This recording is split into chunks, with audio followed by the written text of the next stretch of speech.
آج ساری جموں کشمیر کی عوام یتیم ہو گئی ہے۔ جموں کشمیر کے عظیم ترین رہنما کو آج ہم نے کھو دیا ہے۔ وہ عظیم ترین رہنما جنہوں نے ہمیشہ حق اور سچ کی بات کی اور ڈٹے رہے، اور ایک چھتری کے تلے، ان کے سائے کے تلے ساری کشمیری قوم نڈر ہو کے، ڈٹ کے، یونیفائڈ ہو کے حق خود ارادیت کی جدوجہد چلاتی رہی۔ آج اس سائے سے ہم محروم ہو گئے ہیں، ہم یتیم ہو گئے ہیں، بلکہ مجھے تو الفاظ ہی نہیں مل رہے کہ میں آج کس طریقے سے ان کو یاد کروں، ان کی کمی جو محسوس ہو رہی ہے، جو وہ آزادی کا خواب لے کر اس دنیا سے رخصت ہو گئے۔ انہوں نے دن رات جدوجہد کی کہ کشمیریوں کو ان کی شناخت ملے،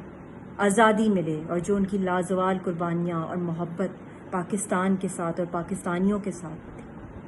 ہم نے نہ صرف کشمیری قوم کا ایک عظیم ترین رہنما کو کھو دیا ہے، بلکہ مسلم امہ اور انسانیت کے اس صدی کے ایک بہت بڑے لیڈر کو کھویا ہے، ایک مسیحا کو کھویا ہے۔ اللہ تعالیٰ ان کی بہت بلند درجات فرمائے اور ان کی فیملی کو حوصلہ دے، اور ہم سب کو حوصلہ دے کہ ہم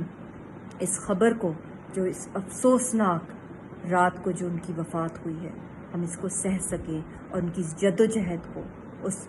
منطقی انجام تک لے کے جائیں۔ جو آزادی کا سورج ہے، وہ ان سب کو